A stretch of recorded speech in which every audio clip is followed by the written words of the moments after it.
Bonjour à tous, ravi de vous retrouver pour ce nouveau numéro des Matins du Sénat. Le Sénat a adopté hier l'ensemble de la réforme de la fonction publique. Les sénateurs ont voté pour les principales mesures de ce projet de loi, la fusion des instances du dialogue social dans la fonction publique, la hausse des emplois contractuels. Les fonctionnaires territoriaux ne pourront plus travailler moins de 35 heures par semaine et ce texte prépare la suppression de l'ENA pour diversifier les profils de hauts fonctionnaires. Je vous propose de revivre les temps forts du débat au Sénat. Et nous examinons à présent, toujours après l'article 20 bis, deux amendements qui font l'objet d'une discussion commune. Le 434 rectifié, c'est Madame Lavarde qui va nous le présenter.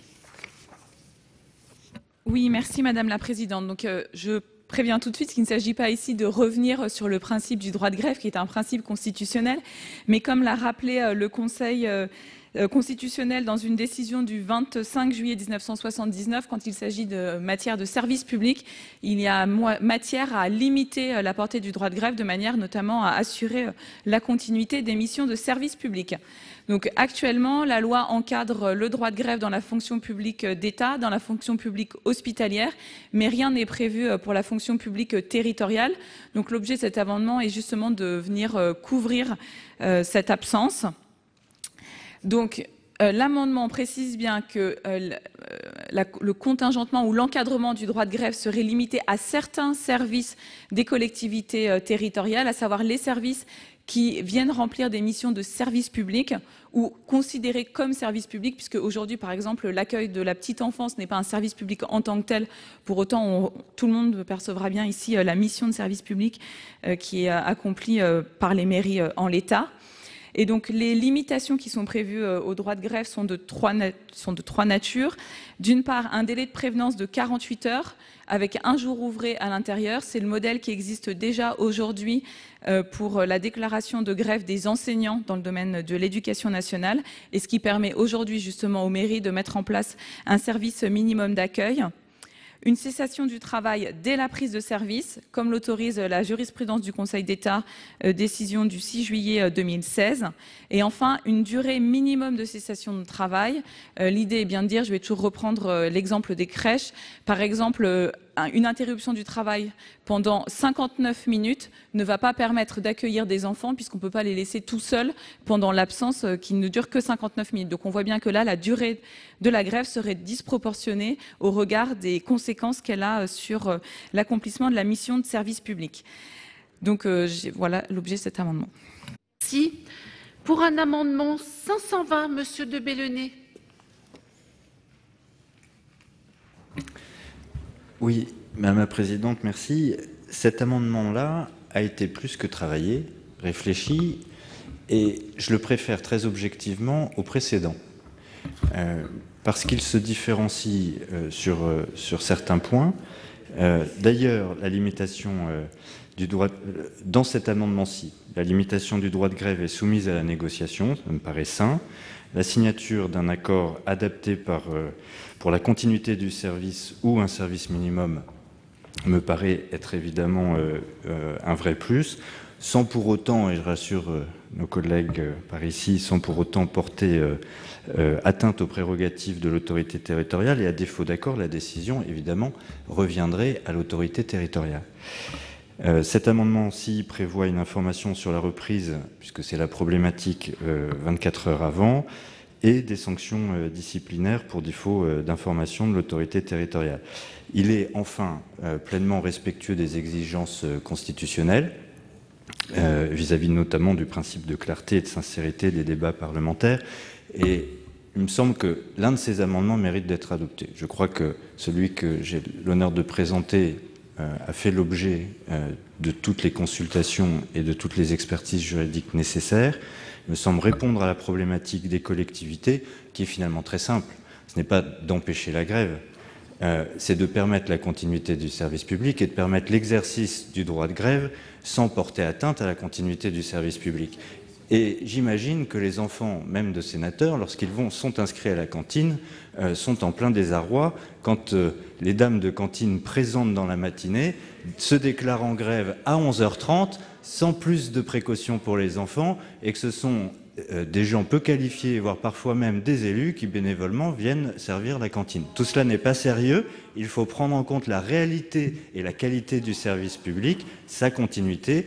Il faut permettre le droit de grève dans nos collectivités avec évidemment un préalable qui est tout simplement l'information dans un délai raisonnable de l'intention d'être en grève pour que la collectivité territoriale s'organise et remplisse les missions qu'elle doit remplir et que chacun de nos concitoyens attendent.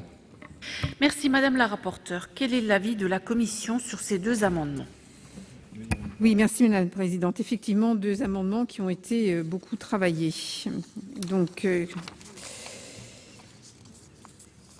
ces amendements, celui de Madame Lavarde et celui de Monsieur de Belenet, poursuivent le même objectif, mieux encadrer le droit de grève dans la fonction publique tout en respectant le droit des agents.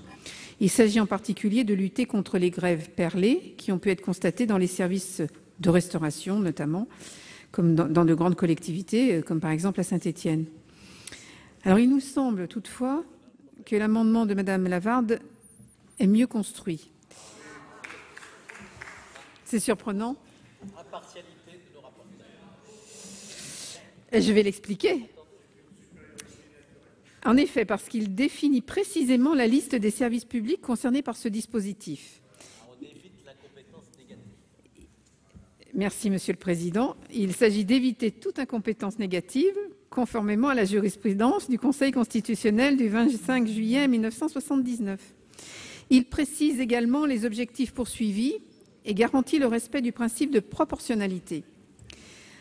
Il prévoit 3 outils distincts, le préavis de grève, la cessation du travail dès la reprise de service, c'est ce qui s'applique à la ville de Paris, la durée minimale de cessation de travail pour éviter les grèves perlées. On peut remercier son auteur pour le travail très précis qu'elle a effectué et ce travail qui était attendu par les employeurs territoriaux. Donc nous émettons un avis favorable à l'amendement 434 et pour l'amendement 520, c'est une demande de retrait ou à défaut un avis défavorable.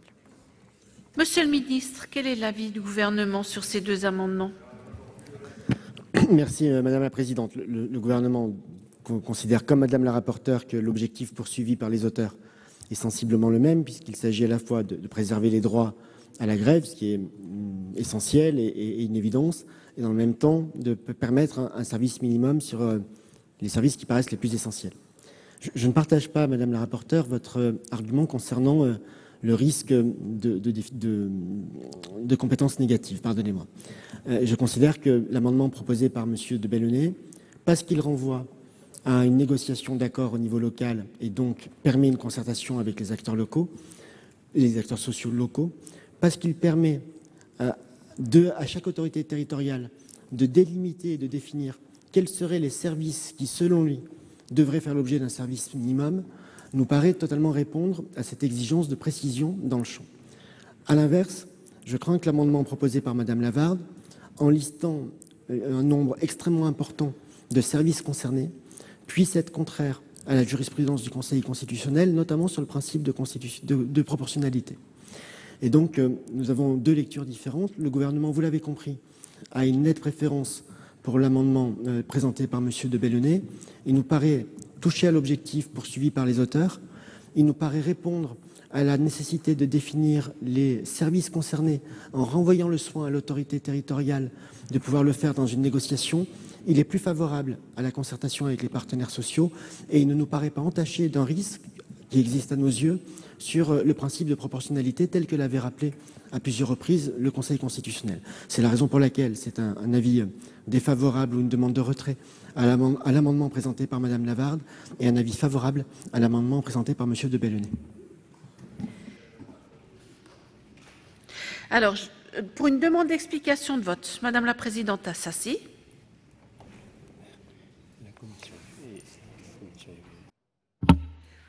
Bien des interventions pour défendre le droit des agents territoriaux.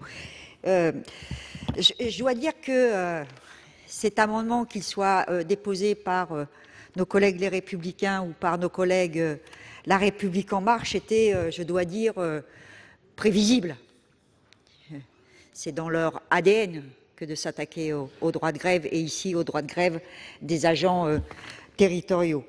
Et donc, encore une fois, sur un texte dont pourtant l'objet n'est pas celui-là, donc ces amendements engagent des régressions sur le droit de grève, donc le droit pourtant constitutionnellement reconnu.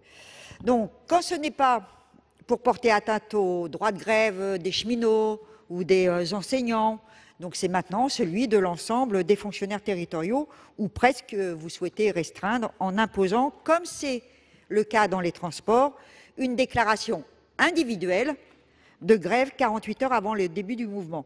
Alors beaucoup de secteurs seront concernés puisque vous visez la collecte et le traitement des déchets, des ménages, le transport public des personnes, l'aide au maintien à domicile, la restauration scolaire, l'aide aux personnes âgées ou handicapées, la protection des biens et des personnes, l'accueil des enfants de moins de 3 ans, l'accueil périscolaire, la gestion des équipements sportifs et la délivrance des titres d'état civil. Et donc, comme à chaque fois, nous vous opposons donc la réalité. Museler les agents du service public ne fera pas disparaître les causes de sa dégradation, qui ne tient pas aux agents, mais bien au contraire, au désengagement de l'État par la baisse des dotations, ce dont personne n'a parlé parmi nos collègues qui ont présenté les amendements.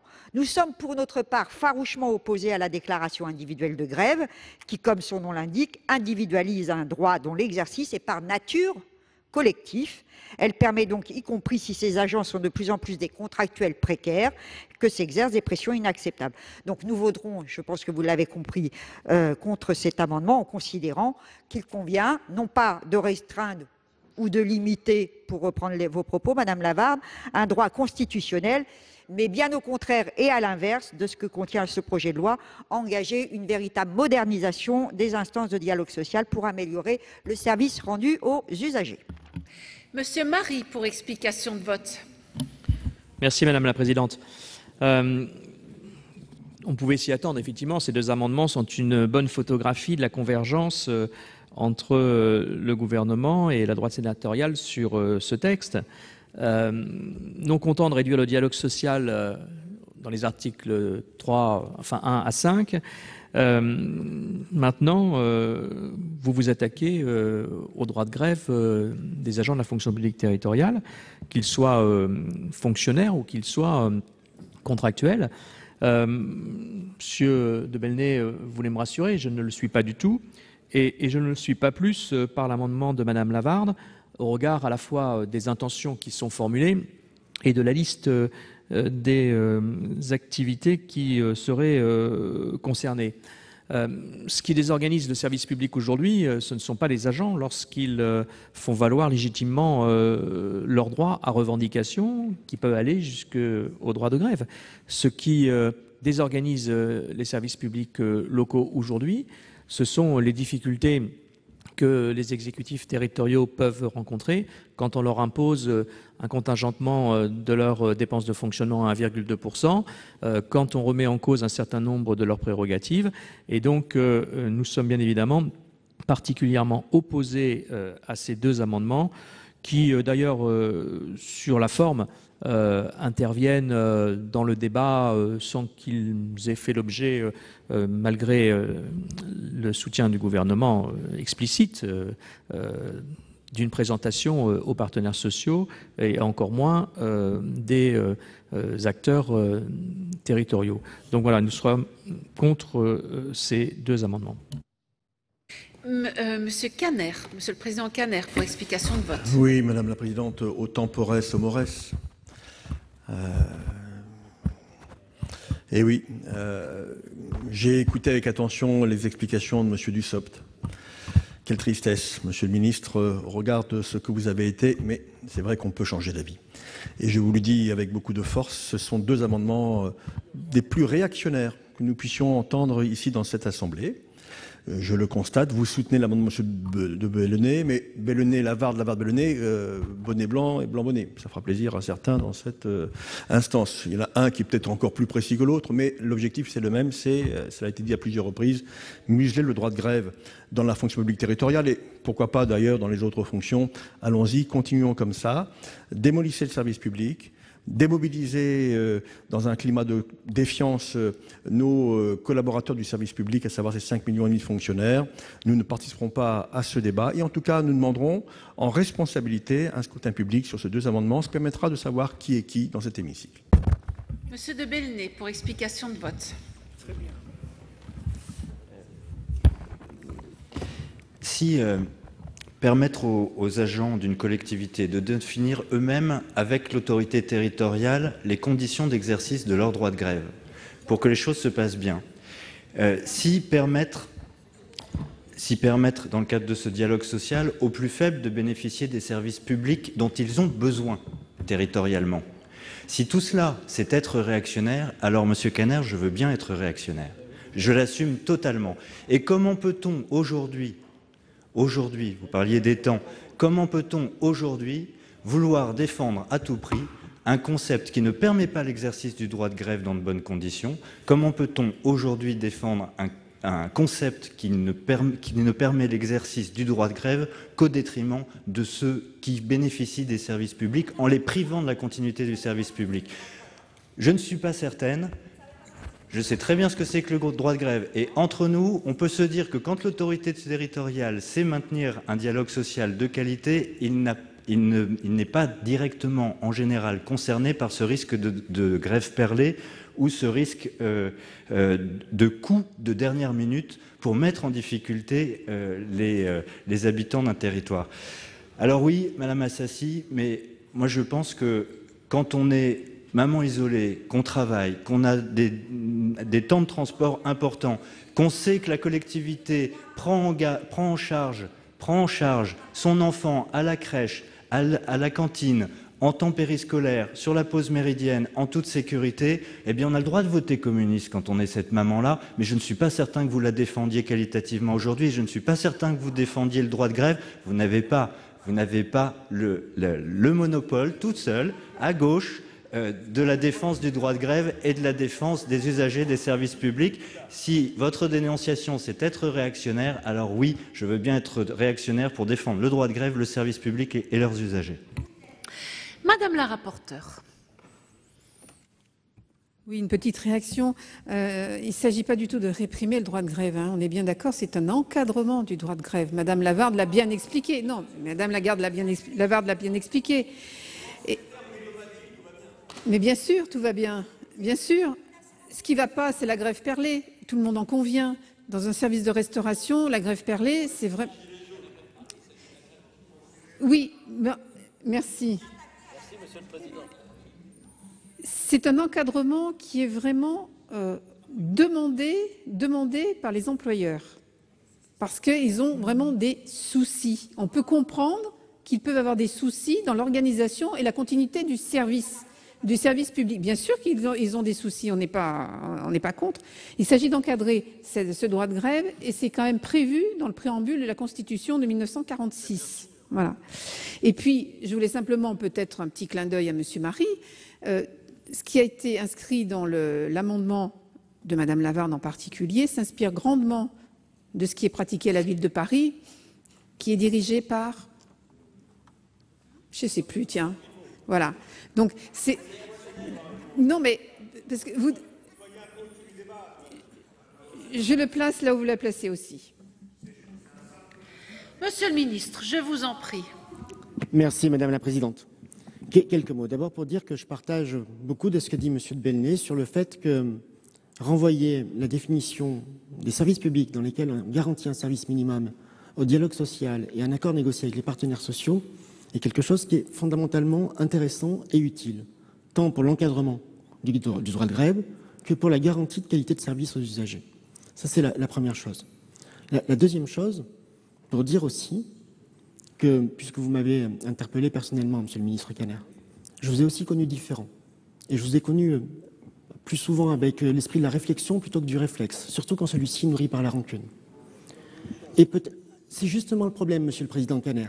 Lorsque vous dites « je suis justement dans l'opposition », c'est peut-être le principal tort de la famille politique qui est encore la vôtre et du parti politique qui a été le mien que d'être dans un libéralisme honteux au moment du gouvernement et dans un molétisme affronté au moment de l'opposition. C'est peut-être le problème de la famille politique à laquelle nous avons participé ensemble.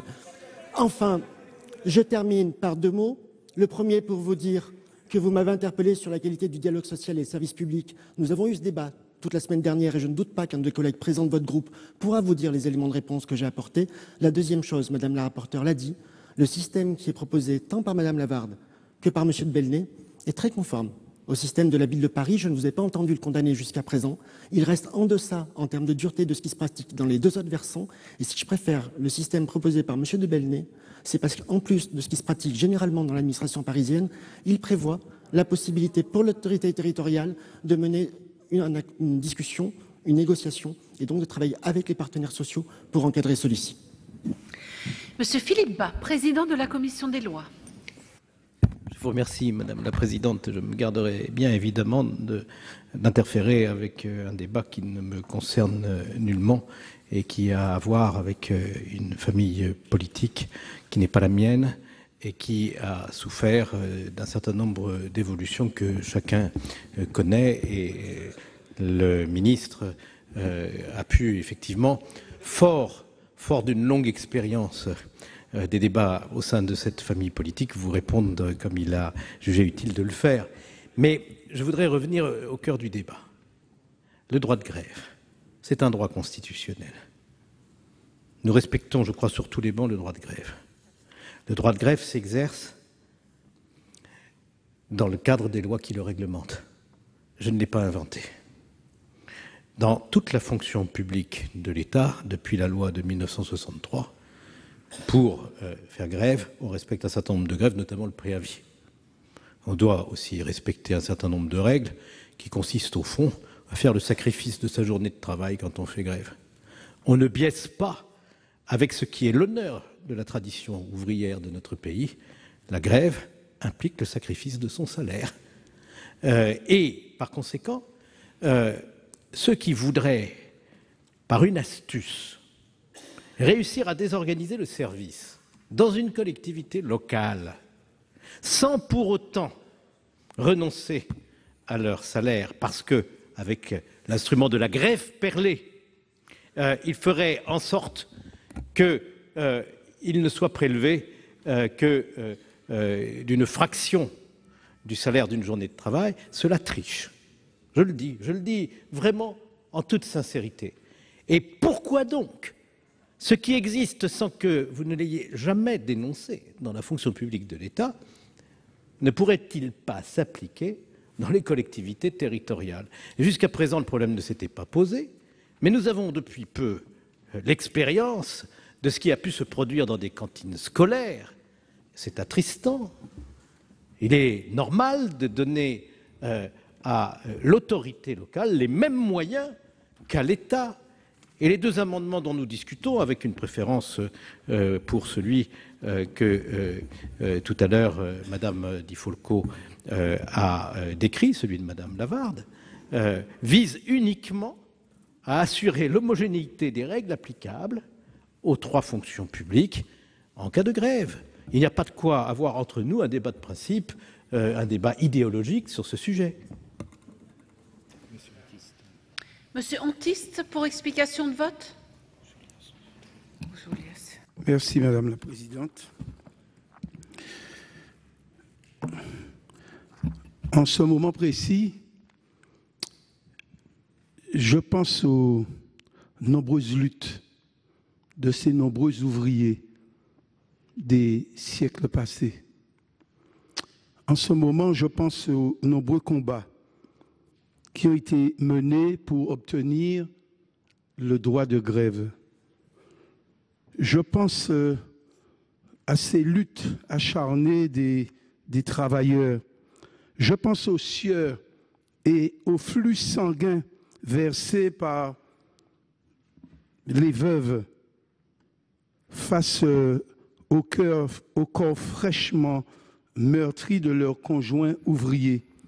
Je pense aux grandes grèves des Antilles, aux grandes grèves de chez nous. Ce soir, je ne suis pas mécontent. La gauche existe donc. La gauche existe. Oui, il y a une gauche. Oui, il y a une droite. Je vais plus loin pour dire oui, il y a des droites qui savent s'accommoder sur des objectifs de destruction de moyens bien acquis. La gauche existe et je suis fier d'être de celle-là. Je suis fier d'être de ce courant. Et ceux qui ne l'ont pas compris, je leur demande de prendre encore quelques secondes et de relire. Il s'agit bien d'une attaque sur le droit de grève. Il s'agit bien de chercher à identifier pour les intimider ceux qui chercheraient à faire la grève. Et puis je rappelle pour finir que la grève, eh bien, c'est tout simplement un moyen de se faire entendre en perturbant l'ordre naturel des choses. Donc, je suis mieux fixé ce soir et j'appelle les uns et les autres à bien réfléchir à ce qu'ils feront. Nous n'avons pas le droit, nous n'avons pas ce droit-là de cracher sur les efforts, sur le sang versé de nos ancêtres. Monsieur Ouzoulias, pour explication de vote. Merci Madame la Présidente. Je salue le noble discours de gauche et moi je voudrais revenir sur des choses plus concrètes. Madame Lavarde, à plusieurs moments ici, il a été question de la restauration scolaire. Vous êtes élu des Hauts-de-Seine, comme moi, et le département, dans les Hauts-de-Seine, il a externalisé la totalité de la restauration scolaire. Il n'y a plus de service public de la restauration scolaire. Le problème, ce n'est pas la grève Pervet. Le problème, c'est que le département a renoncé, en confiant à un groupe privé extérieur, la restauration. Est-ce que les enfants mangent mieux? Non, c'est pire. C'est pire.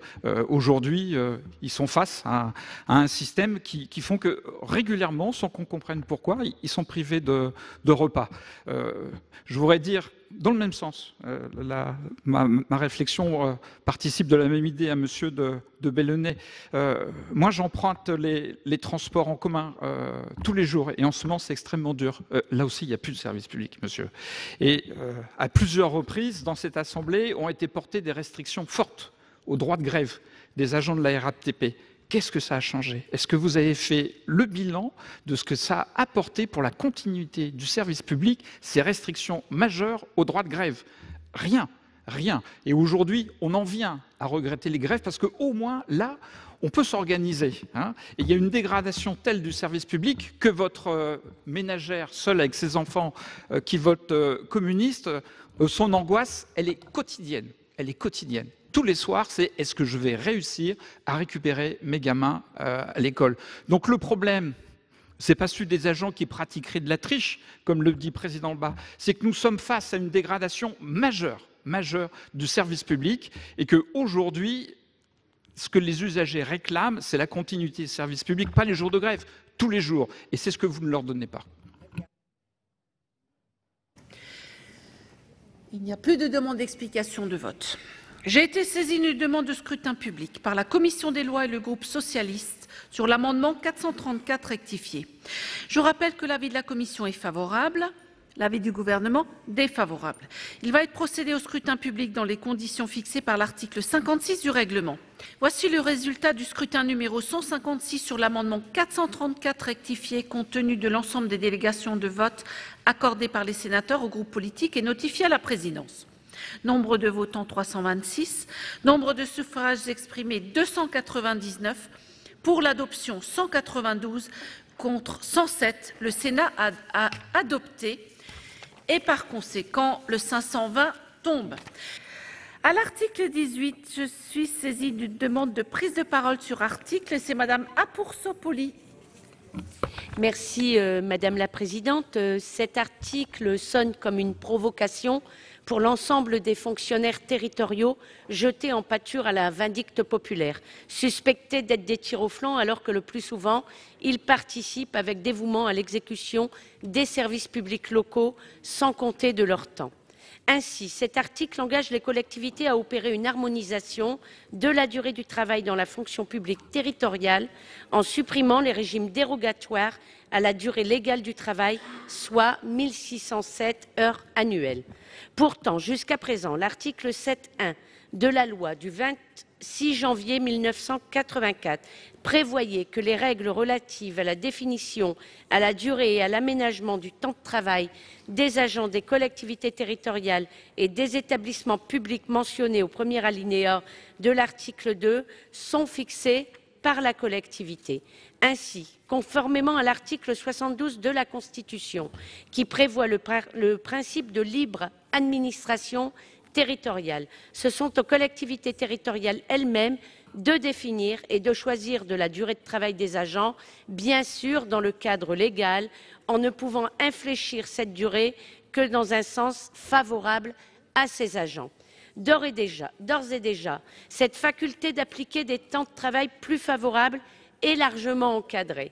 Ainsi, le même article de la loi de 1984 prévoit la possibilité de maintenir des régimes inférieurs à la durée légale à la double condition qu'ils aient été admis en place antérieure à l'entrée en vigueur de la loi de 2001, mais également et que cette dérogation ait été formalisée par une décision expresse de l'organe délibérant de la collectivité après avis du comité technique.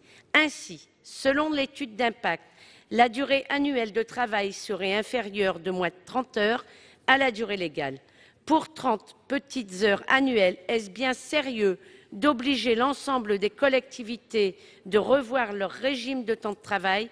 N'ont-elles pas d'autres urgences à régler? Est-ce le problème majeur affectant la qualité du service public local? Nous ne le croyons pas. Pour l'ensemble de ces raisons, nous proposerons donc la suppression de cet article provocateur qui remet en cause la libre administration des collectivités territoriales et qui va se traduire par un recul des droits acquis pour les fonctionnaires territoriaux. Je vous remercie. Merci, chers collègues. Il m'appartient de réparer une grave omission. J'ai oublié de vous faire voter sur l'article 17 quater. Donc, s'il n'y a pas de demande d'explication de vote, je vais mettre aux voix cet article. Qui est pour son adoption? Qui est contre? Il est adopté. Et à présent, à l'article 18, après la demande de prise de parole de Madame Apoursopoli, est-ce qu'il y a d'autres demandes de prise de parole? Monsieur Marie? Oui, merci Madame la Présidente. Cette question du temps de travail dans la fonction publique sert souvent de chiffon rouge pour dénigrer le fonctionnaire et pour stigmatiser, lorsque cette question est instrumentalisée, la fonction publique dans son ensemble. L'Inspection générale des finances a réalisé un rapport sur la fonction publique d'État qui a opportunément été publié le 26 mars, la veille de la présentation du projet de loi sur la fonction publique. Ce rapport portait sur 1,1 million d'agents sur les 2,4 que compte la fonction publique d'État et constatait que 310 000 agents travaillaient moins de 35 heures, dont 120 000 en raison de compensations liées à des sujétions inhérentes à l'exercice de leurs fonctions. En résumé, seuls 190 000 agents bénéficient d'un régime plus favorable que les 35 heures. Et dedans, nous n'avons pas la différence entre ceux qui avaient bénéficié d'un accord avant 2001 et ceux qui auraient bénéficié de dispositions particulières après. Pour ce qui concerne la fonction publique territoriale, deux rapports sont aujourd'hui connus. Le premier de M. Philippe Laurent, qui atteste d'un temps horaire de 1578 heures, et le second de la Cour des comptes de 1562, là aussi, sans que l'on distingue précisément ce qui relève d'avant 2001 et ce qui relèverait d'après, même si, pour ce qui concerne après, la plupart des accords passés ont été reçus comme illégaux. Pour ce qui concerne la fonction publique hospitalière, là, on ne parle même pas des 35 heures, parce que le nombre d'heures supplémentaires effectuées par les agents de cette fonction publique nécessiterait d'embaucher 30 000 agents pour les compenser. Cet article vise donc à revenir sur les accords antérieurs à 2001 et on mesure le degré d'acceptabilité de nos concitoyens sur cette question. C'est la raison pour laquelle nous n'allons pas proposer la suppression de l'article. Cependant, 2 points méritent d'être rappelés. Premièrement, quand les dernières lois modifiant le Code du travail ont favorisé les accords d'entreprise, il est paradoxal que le projet interdise aux collectivités de déroger à la durée légale du travail. Et deuxièmement, il est contradictoire de donner une valeur constitutionnelle au principe de libre administration des collectivités territoriales et de leur interdire de déroger à cette durée légale du temps de travail. Merci. Nous allons examiner à présent 2 amendements identiques de suppression. L'amendement numéro 36, Madame Gréaume, qui va nous le présenter. Merci Madame la Présidente.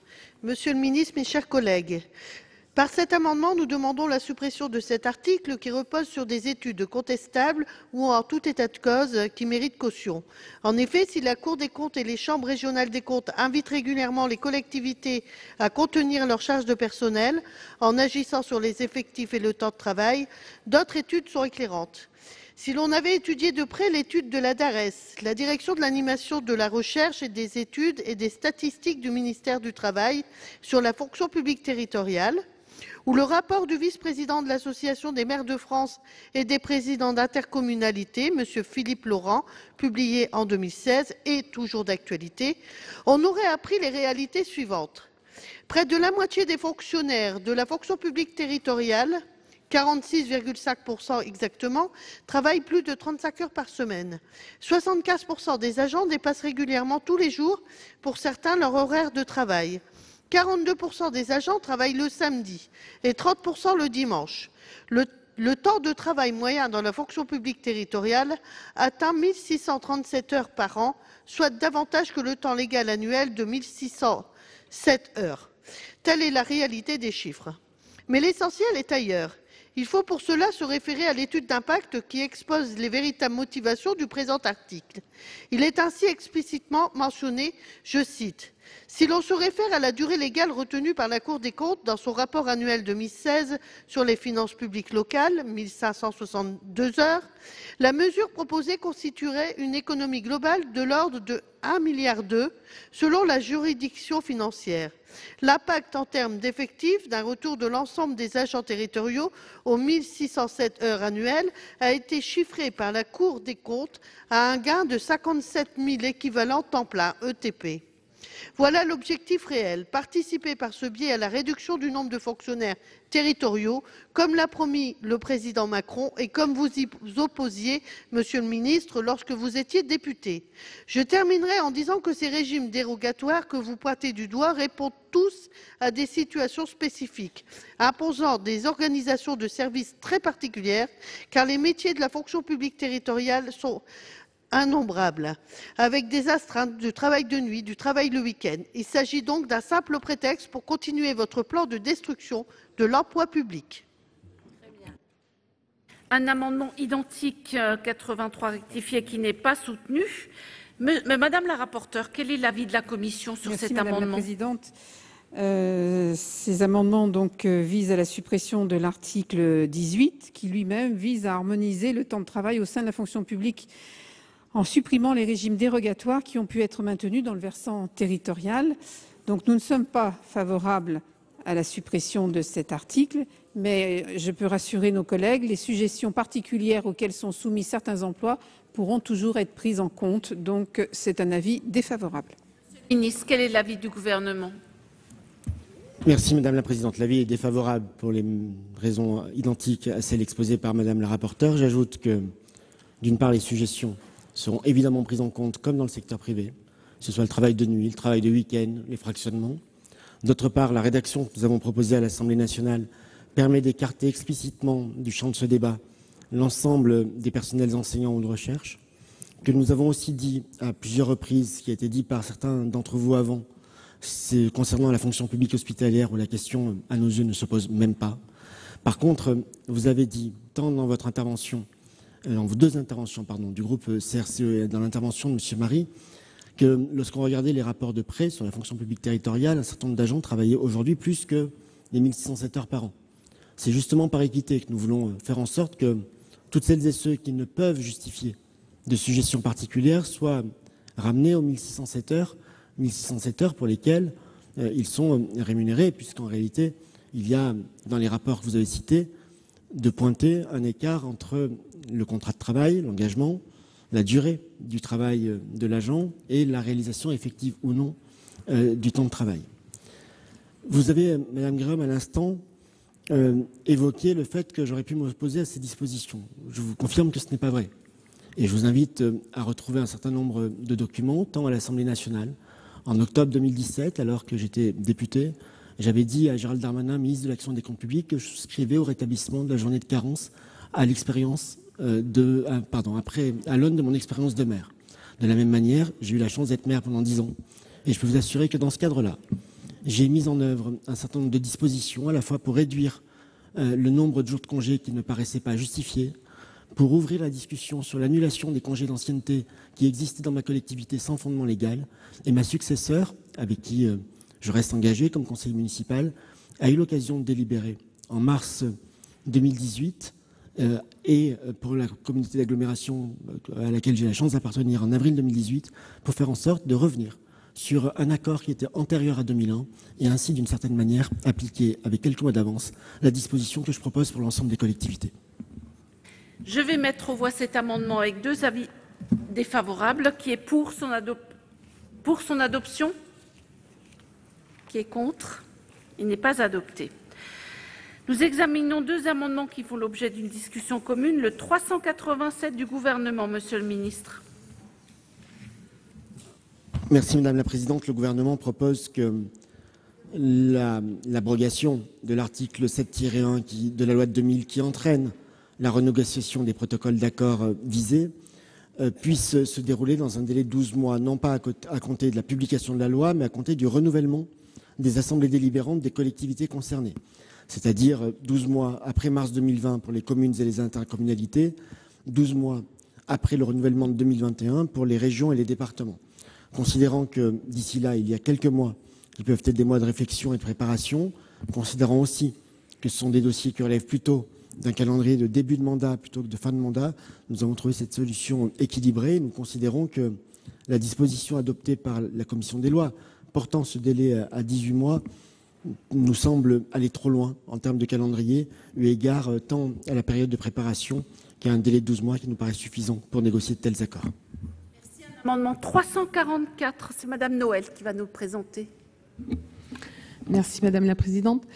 Monsieur le ministre, mes chers collègues, l'article 18 permet une harmonisation de la durée du travail dans la fonction publique territoriale en supprimant les régimes dérogatoires. Les collectivités territoriales disposant d'un délai d'1 an à compter du prochain renouvellement des exécutifs locaux pour définir les nouvelles règles relatives au temps de travail des agents.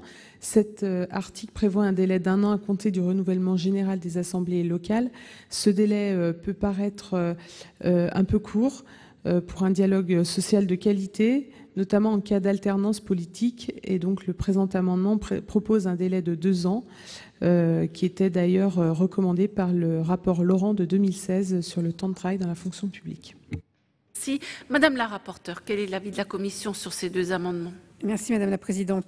Alors donc, le gouvernement propose de ramener à 12 mois le délai dont bénéficieront les employeurs publics territoriaux ayant maintenu des régimes dérogatoires pour redéfinir les règles de temps de travail conformes au droit commun.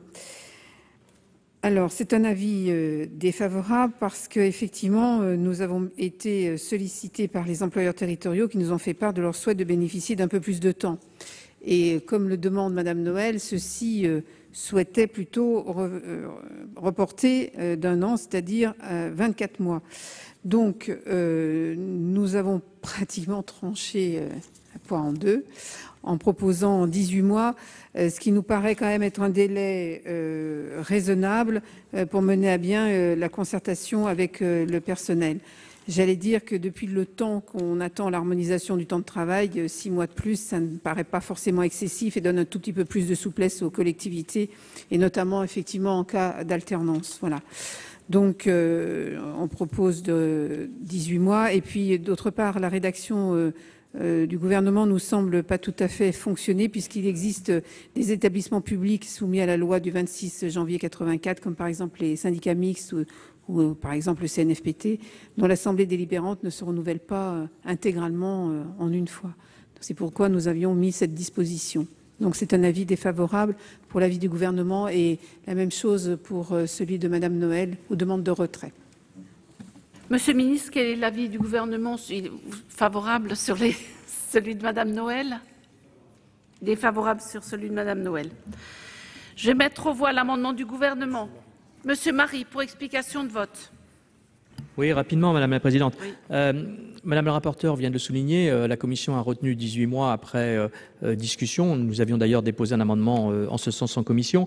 Et je voulais simplement rappeler à Monsieur le ministre et à nos collègues qu'en Conseil supérieur de la fonction publique territoriale, le Collège des employeurs territoriaux, qui était favorable à une application des 35 heures, avait lui-même déposé un amendement pour que cette période puisse atteindre 2 ans. De sorte, effectivement, à laisser le temps aux nouveaux exécutifs de s'installer et de mettre en place les conditions d'un dialogue social de qualité. Le gouvernement s'y est opposé. Je pense que la proposition faite aujourd'hui par la Commission va dans le bon sens. Je vais mettre aux voix l'amendement du gouvernement avec un avis défavorable de la Commission qui est pour son adoption. Qui est contre? Il n'est pas adopté. L'amendement 344 rectifié bis avec 2 avis défavorables qui est pour son adoption. Qui est contre? Il n'est pas adopté. Un amendement 146 rectifié bis. Monsieur Durin. Madame la Présidente, cet amendement propose de préciser l'entrée en vigueur de ces nouvelles règles pour prévoir leur application au 1er janvier qui suivra leur adoption. Quel est l'avis de la Commission, Madame la rapporteure? Merci Madame la Présidente. L'amendement tend à préciser que les nouvelles règles relatives au temps de travail entrent en application le 1er janvier, suivant la date à laquelle elles auront été définies par l'autorité territoriale, ce qui ne nous paraît pas souhaitable. Pour les agents soumis à un cycle de travail correspondant à une année civile, il est évident que les nouvelles règles entreront pleinement en application au 1er janvier suivant, mais ce n'est pas le cas partout et pour tous les agents, donc retrait ou avis défavorable. Quel est l'avis du gouvernement? Même avis? Je vais mettre aux voix. Vous le retirez? Le 146 rectifié bis est retiré. Le 355 rectifié bis, Monsieur Durin. Madame la Présidente, cet amendement propose d'appliquer la définition du Code du travail du temps de travail, soit 35 heures par semaine, et de prévoir qu'il soit réduit en cas de pénibilité et d'horaires atypiques. L'article 18 oblige à renégocier les accords locaux sur le temps de travail conclus antérieurement à l'adoption de la norme de 1607 heures annuelles dans les 18 mois qui suivent le renouvellement des assemblées. Dans sa rédaction actuelle, l'article fait l'impasse sur les raisons qui ont prévalu à la négociation de tels accords, la pénibilité et les suggestions particulières de certains emplois dans les collectivités et établissements publics locaux, SDIS, EHPAD, services ouverts en continu, de nuit et ou de week-end, les faibles marges de manœuvre financières et statutaires pour compenser la disponibilité et la souplesse en cas d'aléa, d'urgence ou d'événements exceptionnels, intempéries ou événements festifs, la volonté partagée par les employeurs, les agents et leurs représentants de partager le travail et de créer des emplois. Quel est l'avis de la Commission, Madame la rapporteure? Merci Madame la Présidente. Cet amendement vise à ce que les suggestions particulières auxquelles sont soumis certains agents territoriaux soient prises en compte dans la définition du temps de travail. Il nous semble pleinement satisfait par la rédaction actuelle de l'article 7-1 de la loi statutaire et par le décret du 12 juillet 2001 pris pour son application. Donc c'est une demande de retrait, à défaut un avis défavorable. Monsieur le ministre, même avis? Monsieur Durin, vous maintenez votre amendement. Je vais mettre aux voix l'amendement 355 rectifié bis avec 2 avis défavorables. Qui est pour son adoption? Qui est contre? Il n'est pas adopté. Je mets aux voix l'article 18. Qui est pour son adoption? Qui est contre? Il est adopté. À l'article 18 bis, un amendement numéro 37. C'est Madame Apoursopoli qui va nous le présenter. Merci Madame la Présidente. Nous arrivons donc au retour de la vieille rengaine selon laquelle les fonctionnaires ne travaillent pas assez. Il me semble qu'au préalable, il faut faire 3 observations. La première, c'est que je note que le gouvernement a bien pris garde à ne pas intégrer les personnels de l'éducation nationale du primaire dans son article. Cela est probablement mieux pour lui au vu des derniers chiffres rendus publics par la direction de l'évaluation, de la prospective et de la performance qui a dressé le diaporama des heures de travail effectuées chaque semaine par les enseignants, 38h38 pour les enseignants en maternelle, 43h27 pour l'élémentaire et 45h26 pour les directeurs et directrices d'école. Et ces chiffres élevés ne peuvent pas s'expliquer par le nombre de semaines de congés des enseignants, le rapport de la DEPP pointant qu'entre 2 et 3 semaines de séjour non travaillés le sont au final. La seconde, c'est que cette question du temps de travail n'a qu'un objectif, faciliter le plan de départ massif souhaité par le gouvernement, puisque la mesure proposée permettrait de réduire de 30 000 agents le nombre de fonctionnaires. La troisième, c'est qu'en revanche, l'article semble intégrer les personnels à statut particulier. Je pense notamment aux militaires qui connaissent aujourd'hui un surdéploiement. On parle tout de même de 140 jours annuels hors domicile actuellement. Par ailleurs, je m'interroge sur la possibilité de mettre en œuvre cette mesure en même temps que les dispositions de la directive européenne 2003/88 sur le temps de travail, application rendue obligatoire par la saisine du Conseil d'État par une APNM. Je pense aussi au personnel diplomatique au sens large, dont la plupart des fiches de poste, notamment aux emplois à responsabilité, mentionnent aujourd'hui une astreinte 7 jours sur 7, 24 heures sur 24. À ce titre, il faut aussi rappeler le chiffre de 70 ETPT qui correspondent aux heures offertes à l'État par ses fonctionnaires. Pour tout dire, le rapport produit par l'IGF à la source de cette disposition m'interroge. On y parle de 310 000 fonctionnaires sur 5,5 millions travaillant moins de 35 heures par semaine. Mais pour arriver à ce chiffre, on met au pilori, entre autres, les 30 000 agents concernés par la journée d'ancienneté supprimée en 1982. Je vous remercie. Madame la rapporteure, quel est l'avis de la commission sur cet amendement ? Merci Madame la Présidente. Il s'agit d'un amendement de suppression de l'article 18 bis. Il est contraire à la position de la Commission, évidemment. Il ne nous a pas paru choquant que la durée hebdomadaire de travail des agents de l'État soit fixée dans la loi, sans préjudice d'éventuelles adaptations pour tenir compte de sujétions particulières. Donc c'est un avis défavorable. Quel est l'avis du Gouvernement ? Merci Madame la Présidente. L'avis est évidemment défavorable. Tout à l'heure, Monsieur Marie a évoqué le rapport de l'IGF sur le temps de travail et sans partager tout à fait la conclusion qui était la sienne sur ce rapport, il a rappelé que ce rapport concernait effectivement les agents qui ne bénéficient pas d'un temps de travail particulier ou en tout cas défini particulièrement. Il s'agit notamment des militaires que Madame la sénatrice a évoqué. Il s'agit des enseignants. Et lorsque l'on retranche des 2 400 000 agents de l'État, ceux qui bénéficient, ou en tout cas font l'objet, parce que bénéficier serait un jugement de valeur, mais font l'objet d'un temps de travail particulier, il en reste 1,1 million. Sur ce 1,1 million, 310 000 exercent un temps de travail inférieur à 1 607 heures par an, 120 000 pour des sujétions particulières qui sont reconnues, 190 000 pour lesquels il faut que nous puissions réinterroger ce qui motive un temps de travail inférieur à 1 107 heures. Et ainsi, par cet arrimage au Code du travail, l'État s'engage à appliquer à lui-même ce qu'il attend des autres collectivités et des autres employeurs. Je vais mettre aux voix cet amendement. Oui, Monsieur Marie, pour explication de vote. Oui, Monsieur le ministre, faisant état du rapport de l'IGF, j'aurais voulu lui demander ce qu'il pensait du rapport annuel sur l'état de la fonction publique de 2018, qui lui fait état pour la fonction publique d'État d'un temps annuel de travail pour les temps pleins de 1 749 heures. C'est-à-dire bien au-delà des 1607. Monsieur le ministre, je vous en prie. Merci Madame la Présidente. D'abord, j'en pense que c'est un bon rapport, comme tous les états annuels de la fonction publique, qui fournit énormément de données chiffrées et statistiques, mais cela démontre aussi, même si sur ce point-là, nous avions quelques interrogations en termes de méthodologie, cela démontre qu'il y a un besoin d'équité. Parce qu'effectivement, nous avons des agents de l'État qui travaillent bien au-delà des 1607 heures, d'autres pour qui ce n'est pas le cas. La disposition que nous proposons à votre adoption permettra de rétablir aussi cette équité.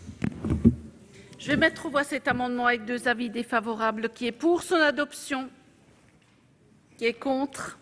Il n'est pas adopté. L'amendement 385 du Gouvernement, Monsieur le ministre. Merci Madame la Présidente. Il s'agit de rétablir la référence à la durée légale du travail telle que définie par le Code du travail, ce pour des raisons d'équité avec le secteur privé. Et d'autre part, nous supprimons la référence aux heures supplémentaires qui, à nos yeux, pourrait être source de confusion dans l'application de la durée effective du travail. Quel est l'avis de la commission, Madame la rapporteure ? Madame la Présidente, la Commission n'a pas souhaité porter atteinte à l'équité entre le secteur public et le secteur privé. Nous avons seulement considéré qu'il était curieux de procéder par renvoi au Code du travail pour la détermination de la durée de travail hebdomadaire, tout en inscrivant en dur dans la loi statutaire la base annuelle de décompte de 1607 heures. Si l'on retenait la rédaction du gouvernement, il faudrait tout de même modifier la loi statutaire le jour où l'on modifierait la durée hebdomadaire de travail dans le secteur privé. Quant aux heures supplémentaires, et pour nous, il ne s'agit pas d'établir une confusion.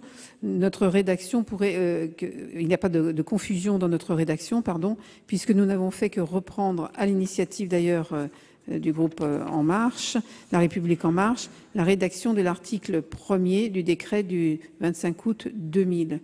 Donc c'est un avis défavorable. Je vais mettre aux voix l'amendement du Gouvernement avec un avis défavorable de la Commission. Qui est pour son adoption? Qui est contre? Il n'est pas adopté. Je vais mettre aux voix l'article 18 bis. S'il n'y a pas de demande d'explication de vote, qui est pour son adoption? Qui est contre? Il est adopté. À l'article 22, deux amendements identiques de suppression. Le premier, Madame Assassi. Oui, merci Monsieur le Président. Cet article vise à habiliter le gouvernement à légiférer par ordonnance pour réformer les modalités de recrutement et de formation des fonctionnaires. Nous demandons donc la suppression de cet article, à la fois pour des raisons de principe, mais aussi pour son contenu. Alors, sur le principe, tout d'abord, pourquoi passer par ordonnance? Pourquoi adopter une procédure purement verticale, brutale, expéditive, qui n'associe les parlementaires que résiduellement à la marge? Nous rappelons à cet égard que, tenant compte de la sensibilité du régime de la fonction publique, la Constitution a tenu à réserver à son article 34, paragraphe 2, au législateur la fixation des règles concernant les garanties fondamentales accordées aux fonctionnaires civils et militaires de l'État. Enfin, recourir aux ordonnances alors même que le présent projet de loi vise une réforme d'ensemble et de profondeur de la fonction publique nous semble être à minima contradictoire. Et sur le fond, donc, cet article va favoriser l'insertion des logiques du New Management dès la formation initiale des fonctionnaires, ainsi que dans leur formation continue. De plus, en l'état, les objectifs sont trop flous pour que nous signions un chèque en blanc au gouvernement. Que signifie concrètement la réforme des voies d'accès? Le système universel du recrutement par concours sera-t-il mis à mal? Quelle place attribuer aux contractuels, aux intervenants privés? Nous rappelons à cet égard que l'égalité d'accès au concours de la fonction publique est un principe général du droit, protégé par le Conseil d'État dans son fameux arrêt de 1954, Barrel. Nous nous opposons donc à la philosophie même de cet article qui met sur le même plan la mobilité entre les trois fonctions publiques et la mobilité vers le privé. Pour résumer, alors même que de réels problèmes d'inégalité d'accès, de manque de formation et d'encadrement existent, les dispositions de cet article sont trop floues pour s'en remettre au gouvernement. Enfin, un point particulièrement nous choque. La rédaction initiale du texte ne nous convenait déjà pas. La Commission l'a aggravée dans la mesure où elle supprime la référence au risque d'usure professionnelle. Une telle suppression est indigne de la... n'est pas la réalité vécue par nos fonctionnaires, souvent dédiés à leur métier et à leur vocation. Merci. Le 159 rectifié bis, Monsieur Marie. Oui, pour les mêmes raisons, cet amendement vise à supprimer cet article qui habilite le gouvernement à légiférer par ordonnance en matière de formation des agents publics. Nous considérons que les droits à la formation sont des enjeux majeurs pour les fonctionnaires, pour leur évolution de carrière, et qu'il n'y a pas lieu pour le Parlement de s'en dessaisir et de ne pas en délibérer, et moins encore à l'occasion d'une habilitation dont les contours sont particulièrement évasifs. D'autre part, on constate que, en pleine polémique sur la suppression de l'ENA annoncée par le président de la République, les questions de formation du bas en haut de l'échelle de la fonction publique méritent plus qu'une ordonnance, elles méritent un débat public au Parlement. Merci. Monsieur le rapporteur, l'avis de la Commission, s'il vous plaît. Oui, Monsieur le Président, sur ces deux amendements qui visent à supprimer purement et simplement l'article 22 tel qu'il est sorti de la rédaction de la Commission. En amont de de la réunion de la commission, nous nous sommes interrogés sur l'attitude à adopter concernant cet article. Fallait-il le supprimer, la demande d'habilitation étant beaucoup trop large, voire même douteuse sur un plan constitutionnel, ou fallait-il proposer une nouvelle rédaction au gouvernement, qui nous paraît à la fois plus encadrée et qui permet de faire valoir nos arguments en commission mixte paritaire. Nous avons choisi la deuxième option et nous avons, à ce stade, fait des choix extrêmement forts en refusant toute fusion d'école dans le cadre de l'ordonnance, comme toute réforme à l'aveugle du financement du CNFPT, en précisant nos attentes concernant la diversification de la haute fonction publique, notamment pour développer les classes préparatoires intégrées, et en encourageant l'État à mieux gérer les parcours de carrière des agents. Et j'attire l'attention de notre collègue Assassi pour dire que dans l'article 22 tel que rédigé figure bien la question des risques d'usure professionnelle. C'est expressis verbis à l'alinéa 10 de l'article 22. Voilà. Donc l'avis, Monsieur le Président, est défavorable sur ces deux amendements. Monsieur le ministre. Merci, Monsieur le Président. L'avis du Gouvernement est défavorable sur les amendements de suppression. Je saisis l'occasion de ces amendements pour apporter des réponses, notamment aux questions exprimées par Madame la Présidente Assassi il y a un instant. Est-ce que le concours reste la pierre angulaire de l'accès aux écoles de la fonction publique, quel que soit le niveau de qualification? La réponse est oui. Et nous souhaitons que le concours reste le mode de recrutement des agents titulaires. J'ai eu l'occasion de dire que nous avons ouvert une concertation qui relève d'un plan réglementaire sur la nature des épreuves, les modalités de sélection avec les organisations syndicales pour développer des concours de troisième voie, pour éventuellement développer des concours adaptés, notamment afin de permettre plus facilement la titularisation ou l'accès à la titularisation de personnes formées en apprentissage. Que cherchons-nous avec cette demande d'ordonnance? À la fois améliorer les voies d'accès et la diversité des profils de celles et ceux qui réussissent le concours. Cela passe par la question de la préparation. À la fois permettre et faire en sorte que dans les programmes des écoles de service public, il y ait un tronc commun qui permette une culture de l'État partagée pour tous. Permettre aussi de mettre en œuvre un engagement pris envers les partenaires sociaux qui consiste à prévoir un accès renforcé à la formation pour les agents qui ont la formation initiale la plus faible, pour les agents en situation de handicap et pour les agents occupant un poste à usure professionnelle. Et Monsieur le rapporteur vous a répondu sur le 10e alinéa qui satisfait votre demande, ou en tout cas votre interrogation, votre crainte, devrais-je dire. Et enfin, nous avons la volonté, avec cette ordonnance, de réfléchir aussi, post-formation, aux modalités de sortie des écoles, notamment en matière de haute fonction publique, et tout particulièrement sur la question de l'accès au grand corps. Cela nécessite du temps, cela nécessite du travail et de la concertation, d'où la mission qui a été confiée à M. Thiriez et cette demande d'habilitation à travailler par ordonnance. Donc l'avis est défavorable sur la suppression. Alors, deux avis défavorables, des explications de vote. Je n'en vois pas. J'ai été saisi d'une demande au scrutin public par la commission. Sur les amendements 38 et 159, deux avis défavorables. Il va être procédé au scrutin public dans les conditions fixées par l'article 56 de notre règlement. Nombre de votants 328, suffrages exprimés 328, pour 107, contre 221. Le Sénat n'a pas adopté.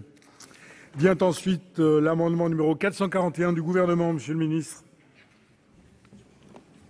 Merci, Monsieur le Président. Il s'agit d'un rétablissement de la rédaction que l'Assemblée nationale avait adoptée à la demande du gouvernement d'ailleurs, à la fois sur la coordination des écoles et les perspectives à donner en matière de réforme de la haute fonction publique.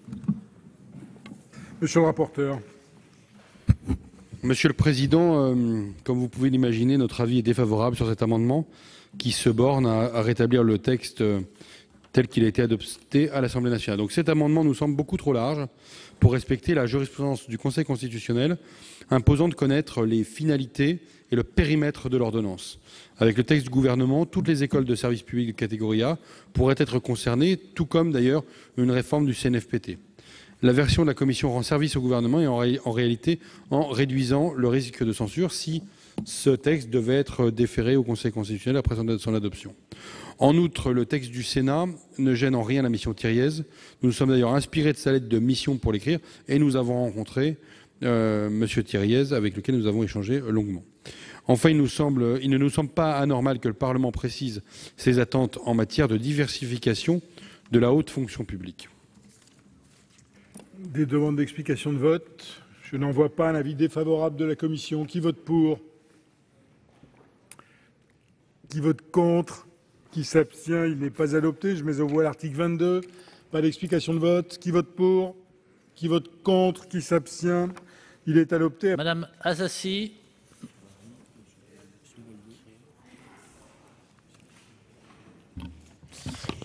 Merci, Monsieur le Président. Monsieur le ministre, Madame et Monsieur le rapporteur, s'attaquer au statut particulier est une vieille rengaine, je dirais même un chiffon rouge à agiter pour dénigrer, voire effacer des pans entiers de notre histoire au cours desquels des luttes sociales ont été victorieuses, luttes qui ont permis d'obtenir des garanties collectives afin de ne pas laisser l'individu seul et désemparé. Donc après les cheminots, après les postiers, c'est maintenant au tour des fonctionnaires. Je me rappelle de ce que disait Madame Parizeau, l'ancienne présidente du METEF. Elle disait ceci: la vie est précaire, alors le travail lui aussi doit être précaire. Une philosophie qui est donc appliquée aujourd'hui à la fonction publique de manière dogmatique et dangereuse, puisque cette stabilité de l'emploi public est le corollaire du temps long qui caractérise l'action publique et l'intérêt général, la permanence et la continuité de l'État. Il serait à ce titre intéressant, puisque cette réforme est un copier-coller des ordonnances travail, de se pencher plus sérieusement sur les conséquences de ces réformes sur la dégradation des conditions sociales et sur la démocratie sociale. Pas sûr que le nouveau monde que vous voulez nous imposer ne soit pas en réalité un grand retour en arrière. La réforme que vous nous présentez est bien plus insidieuse que la suppression pure et simple du statut des fonctionnaires. Elle ne supprime pas, mais elle introduit le ver dans le fruit. En effet, la possibilité de recourir au contrat et non plus d'embaucher des fonctionnaires sous statut protecteur ouvre la voie au dépérissement de la fonction publique telle que nous la connaissons. Qui demain voudra aller passer un concours alors que le même emploi sera potentiellement accessible par copinage ou par complaisance politique, rompant avec la notion de fonction publique de carrière.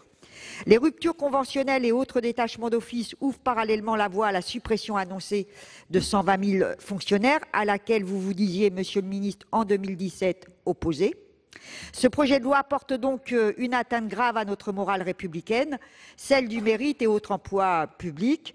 Donc vous l'aurez compris, à la fois par ce que je viens de dire et puis par les amendements que nous avons déposés, nous voterons contre ce projet qui organise la privatisation de l'appareil d'État et entretient la confusion sur les finalités de l'action publique. Merci, cher collègue. Monsieur Marie, pour explication de vote.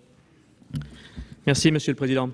Avec mon groupe, nous avons examiné ce texte en ayant à l'esprit le travail essentiel que réalisent chaque jour les fonctionnaires de l'État, des hôpitaux et établissements de santé et de la territoriale. Ils sont nombreux à l'heure actuelle à s'exprimer au sujet de leurs conditions de travail. Ils essaient de se faire entendre. Avec ce projet de loi, force est de constater que le gouvernement et la majorité sénatoriale ne prennent pas en compte leur voix. Cette réforme au forceps, imposée aux agents contre l'avis unanime des syndicats, dégradera durablement les conditions de travail de celles et ceux qui ont choisi de servir l'intérêt général en s'engageant dans le service public. En agissant ainsi, le gouvernement ne répond ni aux demandes des fonctionnaires ni à celles des usagers qui y sont particulièrement attachés et demandent plus de proximité et d'égalité d'accès. Or, comme je l'avais souligné lors de la discussion générale, le service public, c'est le patrimoine de ceux qui n'en ont pas. Plusieurs amendements, certes, du groupe socialiste ont été adoptés. Les collaborateurs du président de la République seront désormais contrôlés par la Haute Autorité pour la transparence de la vie publique lorsqu'ils partent dans le privé. Le remboursement de la pantoufle sera automatique et la pénalité financière sera obligatoire pour les employeurs publics qui ne respectent pas l'obligation de mettre en place un plan d'action pluriannuel en matière d'égalité professionnelle entre les femmes et les hommes. La mission que nous avions effectuée avec ma collègue Catherine Di Folco sur le handicap a aussi reçu un écho favorable, même si le gouvernement ne s'est pas attelé à l'ensemble de nos propositions. Les sénateurs socialistes seront particulièrement vigilants à ce que ces dispositions ne soient pas écartées lors de la commission mixte paritaire. Cependant, le compte n'y est pas. L'esprit de ce texte reste particulièrement inquiétant. Le dialogue social sort considérablement affaibli après ce texte. La santé au travail et la prévention des risques professionnels sont relégués au second plan avec la suppression du CHSCT. Malgré les grands discours sur la déontologie, le gouvernement a refusé d'accroître les contrôles que nous souhaitions confier à la Haute Autorité lors du départ ou du retour de la fonction publique vers le privé pour éviter les conflits d'intérêts. Surtout, le gouvernement, appuyé en cela par la majorité sénatoriale, a démultiplié le nombre de postes sur lesquels les fonctionnaires seront mis en concurrence avec les contractuels, aggravant au passage la précarité de ces derniers. Symbole de celle-ci, le gouvernement a créé un nouveau type de contrat de projet, sans possibilité d'être CDIsé ni titularisé, sans délai de prévenance en cas de rupture anticipée et sans prime de précarité. Nous alertons sur ce CDD au rabais qui demain pourrait être généralisé à l'ensemble des salariés.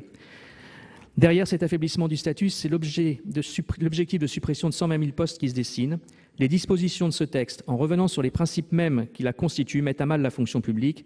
Nous nous y opposerons donc et ferons entendre notre voix en commission mixte paritaire pour sauvegarder autant que possible notre service public.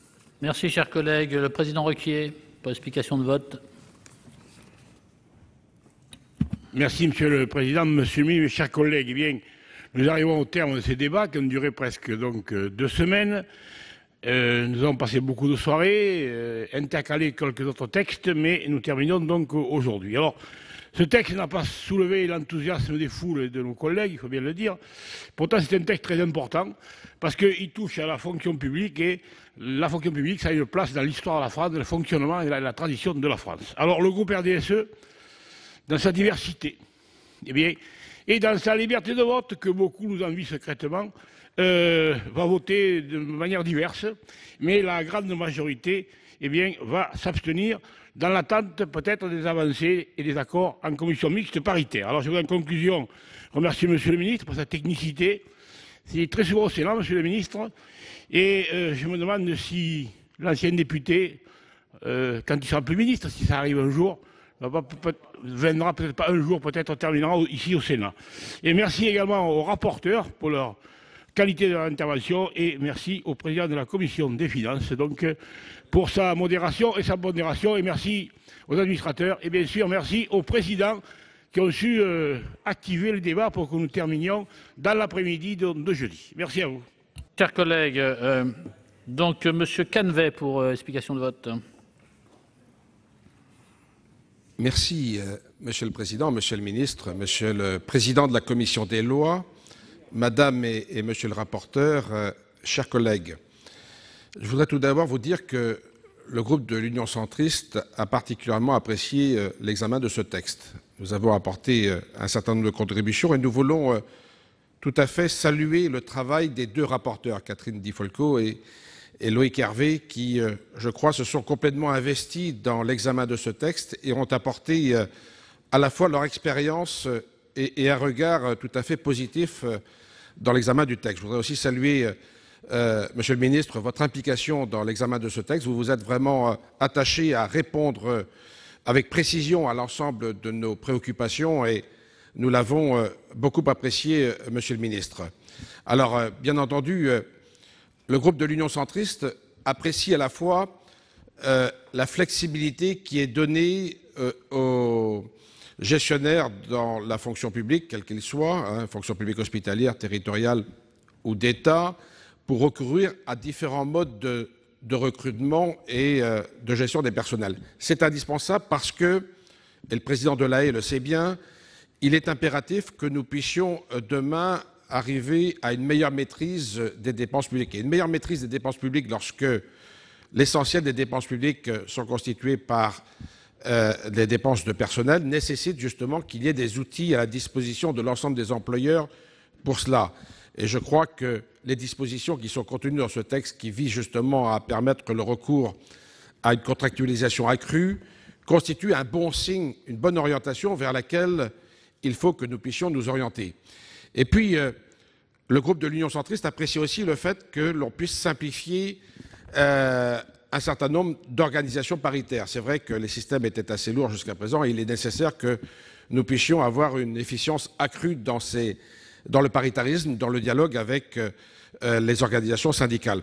Nous regrettons, Monsieur le Ministre, il faut le dire, qu'au niveau de l'apprentissage, nous n'allions pas plus loin. Le contrat de professionnalisation, à notre avis, devrait pouvoir trouver sa place aussi dans la fonction publique. Pour le moment, ça n'est pas le cas, mais il nous semble que ça le devrait. Et puis, il restera effectivement le grand chantier de la santé au travail à mener, qui fera l'objet d'un texte à venir aussi. Mais nous sommes bien entendu attachés à ce texte et nous allons bien entendu, l'ensemble du groupe centriste, le voter. Merci, chers collègues. Donc, pour explication de vote, Monsieur de Belenet. Merci, Monsieur le Ministre. Je voudrais... Décidément, Monsieur le Président, quelle ambition je porte à notre président de séance.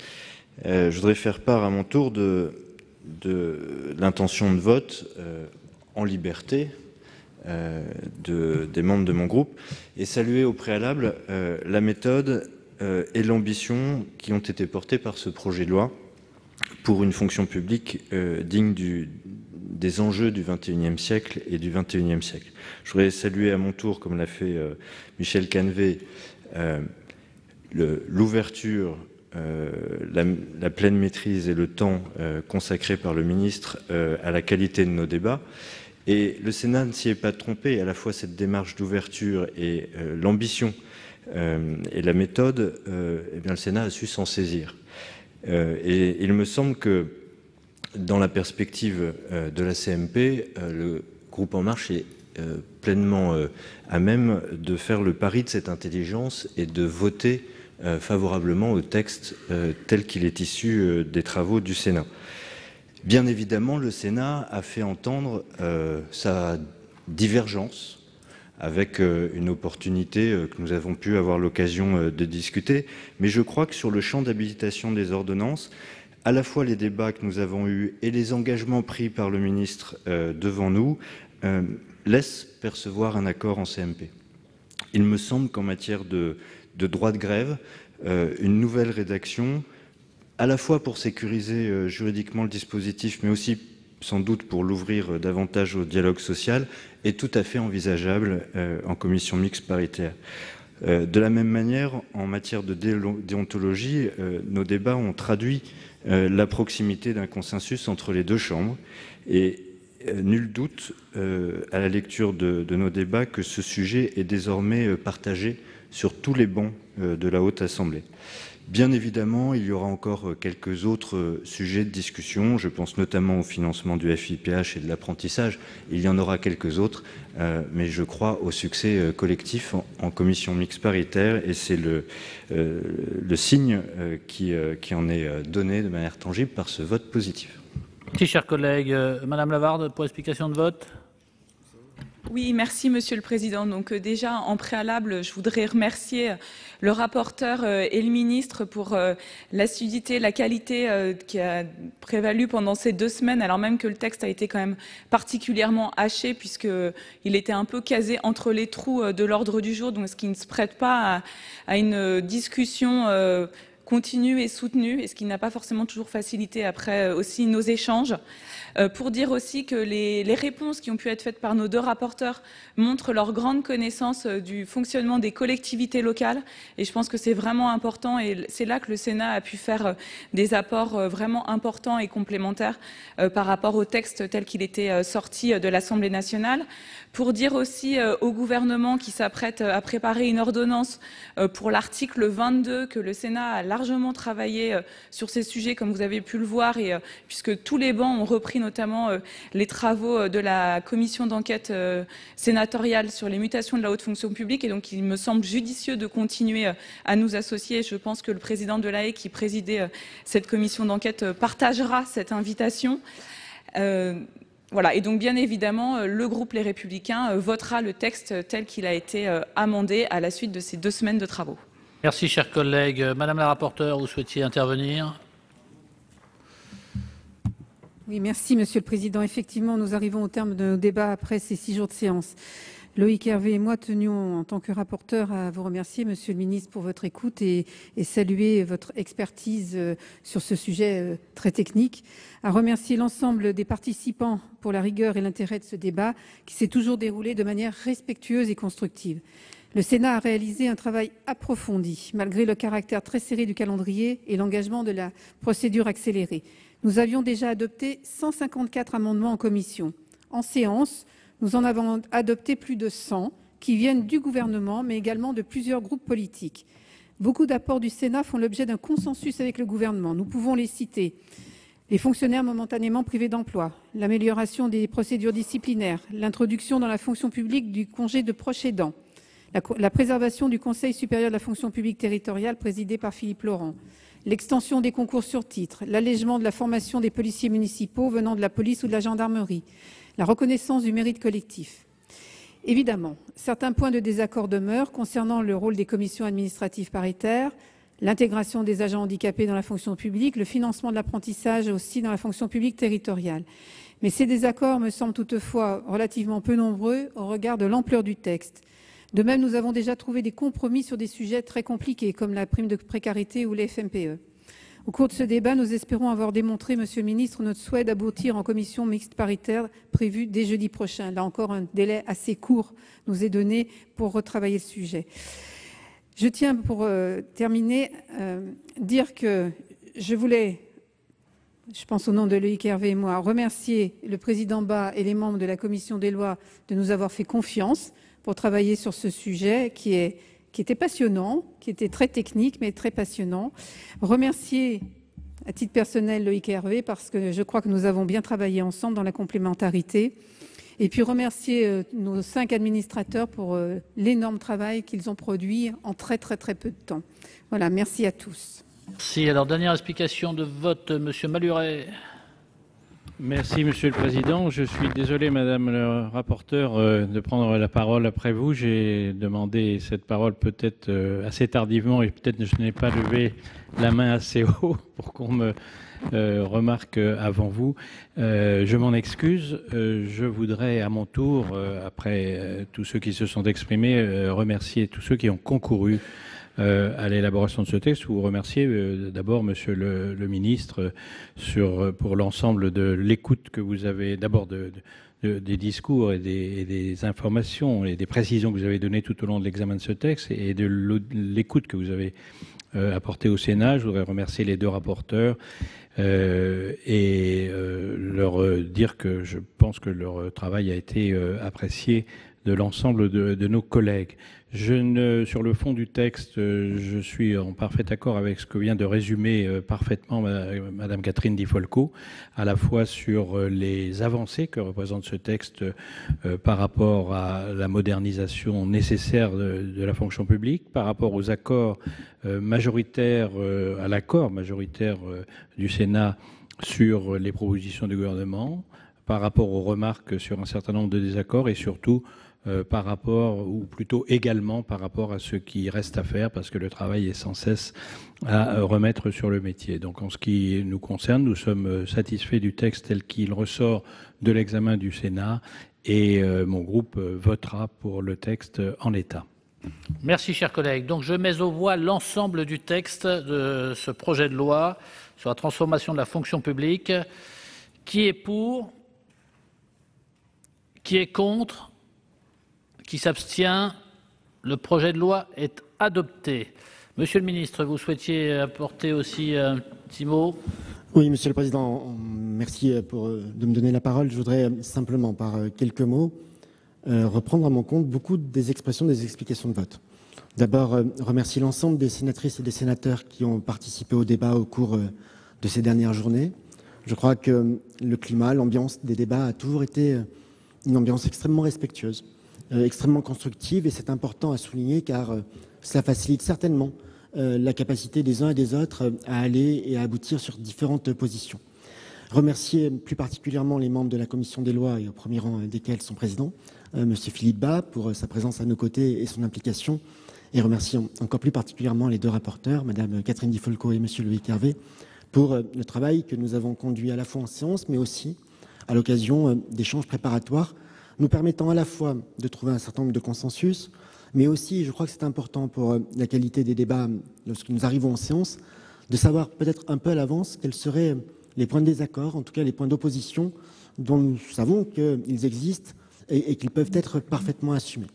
Je crois, Madame et Monsieur le rapporteur, que nous avons en partage la même expérience des collectivités locales, en tout cas d'employeurs territoriaux, et ça nous est certainement utile pour appréhender certaines dispositions avec toute la subjectivité que cela implique. Cela nous est aussi utile pour nous comprendre et pour pouvoir savoir exactement de quoi nous parlons et comment nous envisageons les choses à la suite de cela. Il y a des convergences entre ce que souhaite le gouvernement et ce que votre Assemblée a voté. C'est la raison pour laquelle j'avais indiqué lors de la discussion générale que pour plus de 2/3 des dispositions adoptées par la commission des lois, quelle qu'en soit l'origine, le gouvernement portait un regard favorable, ne les remettait pas en cause par le dépôt d'amendements, et j'ai indiqué à plusieurs reprises que cette approbation, en tout cas ce regard favorable sur les dispositions adoptées par la commission des lois de votre Assemblée, serait un regard favorable tout au long de l'examen du texte, c'est-à-dire y compris dans le cadre de la préparation de la commission mixte paritaire. Ce n'est pas un engagement pour la séance, c'est un engagement pour l'intégralité du débat. Nous avons pu ensuite avancer sur un certain nombre de sujets. Je pense notamment à la question de la prime de précarité, où nous avons trouvé, je crois, une disposition équilibrée permettant aux uns et aux autres de se retrouver, tout en garantissant, et c'était le souhait absolu, si j'ose dire, du gouvernement, cette prime de précarité aux 3 versants, et notamment à la fonction publique hospitalière. Madame la rapporteure, vous avez cité de très nombreux points de convergence. Je ne les reprendrai pas pour ne pas allonger les débats, mais je partage vos propos. Je dirais simplement, en écho à votre intervention, ainsi qu'à l'intervention notamment de Madame Lavarde, que j'ai pris l'engagement d'associer, bien évidemment, les partenaires sociaux à l'élaboration des ordonnances que nous sollicitons.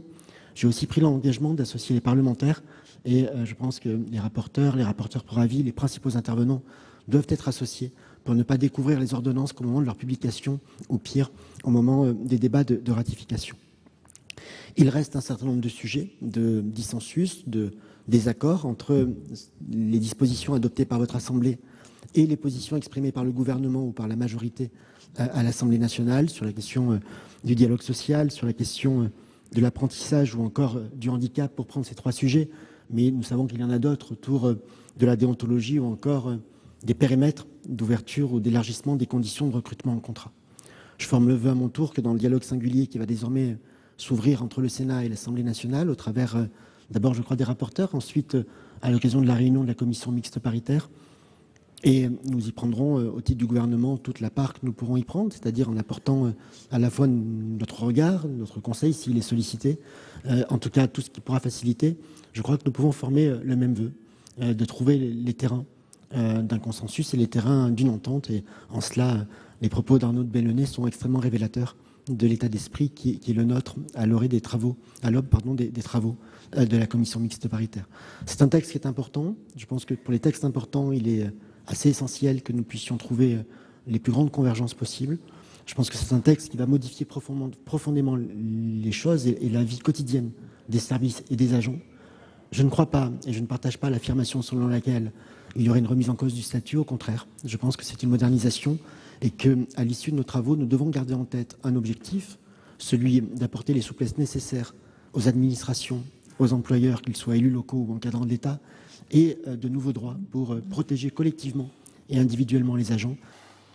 Le Sénat a donc voté pour cette réforme de la fonction publique portée par le gouvernement, mais les sénateurs ont apporté des modifications au texte. Ils ont créé un devoir de réserve pour les fonctionnaires. Les sénateurs ont limité le droit de grève des fonctionnaires territoriaux et ils ont créé un droit d'allaitement d'1 heure par jour pour les femmes fonctionnaires. Enfin, le Sénat a voté l'amendement Benalla qui renforce le contrôle des activités privées des collaborateurs du président de la République. C'est la fin de cette émission. Merci de l'avoir suivi. Vous pouvez revoir tous nos programmes sur notre site internet publicsénat.fr. Très bonne journée et très bon week-end sur Public Sénat.